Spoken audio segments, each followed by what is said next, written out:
Hey. You ever get in the position where you want to say hi to someone and you want to sound cool, but you don't want to sound like you're trying too hard to be cool, and you have to sound like a fucking idiot, like saying howdy or hey, or something ridiculous? Yeah. Had many of those dumbass moments. You may have noticed I got new glasses. Actually, they're old glasses. Because my good glasses that I like, the arm broke right off. I did Gorilla Glue them and that held them together for a couple weeks. Long enough at least for my Christmas party. But then they broke off completely. So I'm back to these shitty things. You know what? I think I'll just go like this. Yeah, I can still see. You're not in HD, but I can still see. I'm excited though. I got new glasses coming. They're gonna have the anti-glare, which I need for this because you can't see my eyeballs, so it's like that. But my new ones will have anti-glare, anti-scratch, and anti-blue light from like the computer light. So I thought that was pretty cool. Now they're doing them 3-in-1. Yes, the things you get excited for the older you get. So hopefully by next video you'll see my new specs. I love coffee, but I don't go to Tim Hortons anymore. They failed me too many times with shitty coffee. Different locations across Canada. My hubby still has faith, but I do not. Make my coffee at home. And I'm not too picky about the grains themselves. This is the key. Oh, international delight. French vanilla. Oh, I said it so fiercely. No sugar, just cream, and they do not sponsor me, so. But International Delight, if you want to sponsor me, coffee whitener for the whitest lady you know. Oh, I'm expecting a phone call soon from the Ontario College of Teachers. Oh man, nothing too crazy happened to Logan, but I won't get into you know what, fuck it, yeah, I will say details. His teacher ended up locking him in a classroom by himself. And instead of owning up to it, the situation, saying, I'm sorry this happened, it was a mistake, it won't ever happen again, I would have respected that. She tried to cover up her steps and try to kind of dance around the fact that it was an accident. So I'm like, well, if it was an accident, then it was on purpose, which made me even more angrier, because if you fucking lock my kid in a room on purpose, we have a serious issue. But anyway, she ended up admitting to the school it was an accident because they were leaving the classroom. A lockdown was announced for that area of the school. She forgot he was there and locked the door. Well, thankfully, Logan's in senior kindergarten. He's 5 years old. Thankfully, he's a good kid. And he didn't do anything too crazy when he was alone in the room. But he could have. Those possibilities, those what ifs, definitely in the air. So I fucking raised a fucking stink over it. Are you kidding me? You want to lock my kid in a room and then not own up to it? No, we don't let that shit slide in this household. So I did my part as a mom, because you know what? If you don't go to battle for your kids, who will? They need to know that you're going to stick up for them. So I went to battle for my 5-year-old kid. Just got off the phone with the Ontario College of Teachers about that complaint I have to submit for his old teacher. Oh my god, so stressful every step of the way. Now I gotta write down the details of that conversation. School didn't do too much for me. They said, oh, we'll put a note in her file. No, not good enough. My husband's like, I want her fired. I'm like, well, I figured they would at least like suspend her or do something, but a fucking post-it note in her file ain't gonna do shit. So you know what? If you are a parent, you have to be your kid's voice of reason. You have to be the one to go to battle for them. If you don't, then they're out there in the field with nobody. They have no defense. They have such little voices, and a lot of times they just don't know how to communicate and get their thoughts across. And a lot of adults, you won't even hear kids out sometimes just because that is information coming from a child, which is bullshit. So anyway, investigations continue, and I felt like I'm gunning to try and get this one teacher fired. I don't want to spread bad karma, and like, if karma exists, that's a whole other situation, but I don't want to I don't want to get her fired. I don't want to spread hate, but at the same time, you need to fucking be held accountable for your actions. Like, my kid just got in shit for swinging off a desk. You're not gonna get in shit for locking him in a fucking room? Yeah, lady, you are. Might not be today, might not be tomorrow, but I'm not gonna give it up. Reminds me when I was in school, grade 4. Man, Fairview school. Thanks a lot, Fairview. We had crazy ass Miss N's to choose from in grade 4. Well, we didn't get a choice, but she was one teacher in grade 4. And then Mr. I want to say Lockhart. And he always had these brown shorts and like these really high socks that he'd hike up all the time.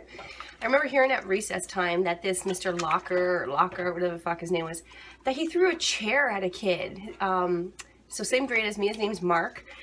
And I remember thinking like, holy fuck, why did he throw a chair at him? Like, I know Mark was a little smart ass in school and he'd be kind of like the class clown. He'd be laughing in the back of the class. So I can imagine him getting the teacher right pissed off. At the same time, you're a fucking adult. You don't throw furniture at kids. What's wrong with you? So naturally, you're what, 10 years old in grade 4? It freaked me out. And I went home and I remember telling my mom about it. Like, man, I heard Mr. Locker, whatever the fuck his name was, threw a chair at Mark. And so she went and told Mark's mom. I was like, no. And I didn't know that she did. And then the next day or something, I got called to the office. And I'm like, oh shit, what is this about? So I'm walking to the office. As I'm walking there, Mark's walking towards me. And he looked so sad, and I just felt so bad, because I'm like, hi Mark, I could have looked at him, and here I am, I'm the little bitch that narked on him, and man, but you know what? I'm sure his mom freaked out on that school too. Good for her, she had every right to. I would too, if some teacher threw a chair at my child. Fuck. Oh, so Miss N's was my grade 4 teacher, and she was crazy. She would just lose it on the class if, like, she had no patience to deal with children, so she would lose her fucking mind on us pretty quickly. And she was the music teacher, and she was very, she had short hair that was so dark black, it was purple, and, and she had this fucking, like, I don't know what it was called. It was like a harmonica, but it was a circle, and blowing it to get the tune. She was a good singer. She was good at music, but she was a bitch. Mostly because, you know what she did? She took the smart kids, put them at one desk, and us stupid kids put us at the other desk. Because I didn't have very neat handwriting. Fuck you, Miss N. But yeah, and then she totally favored the smart desk kids over us. Yeah, teachers. Oh shit. Yeah, we had some crazy teachers in our day. My sister once had a teacher who made her cry. His name was Mr. Bukowski. And no doubt, guys, he looked like the Penguin from the Batman. Like Danny DeVito Penguin. So gross. His hands are almost as gross, except being like flipper size. They were just big, white, thick sausages with fucking long fingernails. Yeah, this guy was nasty. Needless to say, he was single. My sister was in grade 6, and he was teaching grade 6, and he wouldn't let her go to the bathroom, so she didn't piss in her pants at school. Sorry, Sarah, to share that story. I'm sharing it more so to point out how much of an asshole he was, not how much of a piss pants you were.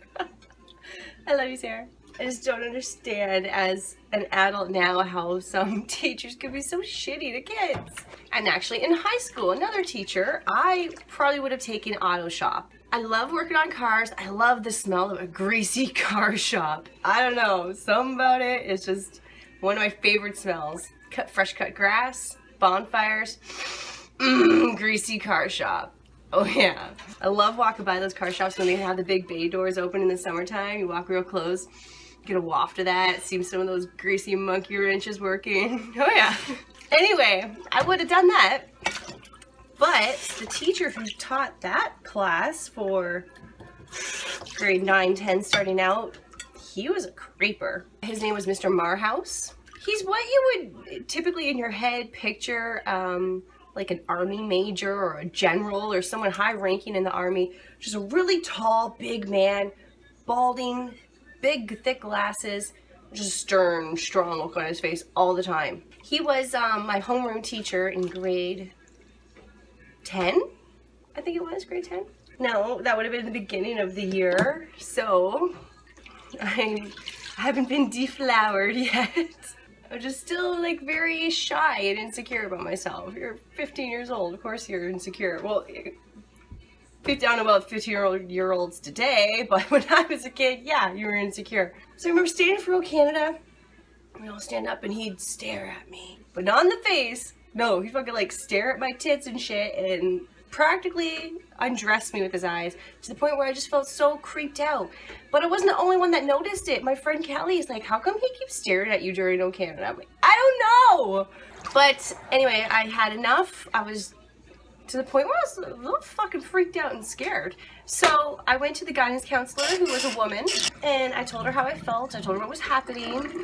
And like, he didn't actually do anything or say anything, but you get those vibes, and you do. You know when you're checking someone out and when you're giving them those vibes.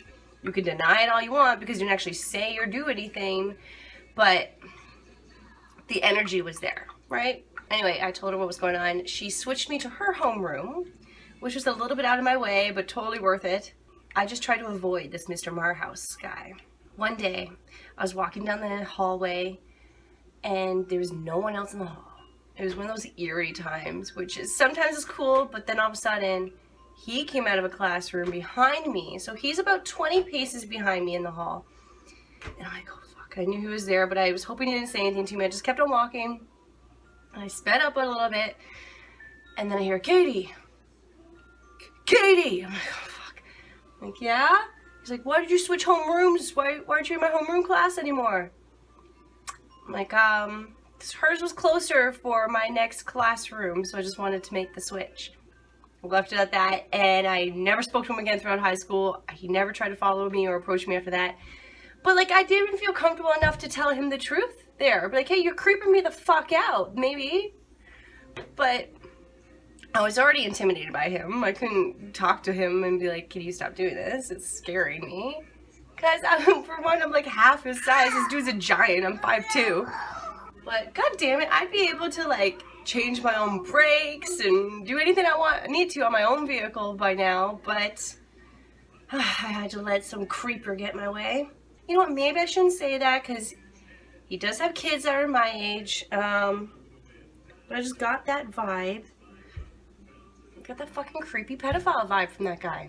I'm sorry, maybe he wasn't, maybe I'm spoiling the name of a good man, but the way he made me feel in that classroom and then in that hallway when it was just us, I'm just speaking the truth of how I felt around him. I got that creepy vibe. I wouldn't be surprised if I found out that he fucking diddled a kid or two in his day. Sorry. But that's what I felt.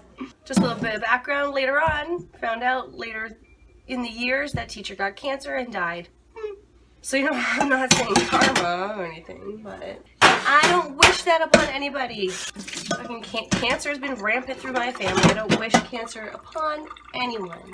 But then you also got to kind of question the validity of karma. It actually has nothing to do with it. I don't know. Joe Rogan was talking about karma recently on a podcast with Tom Papa. Love Tom.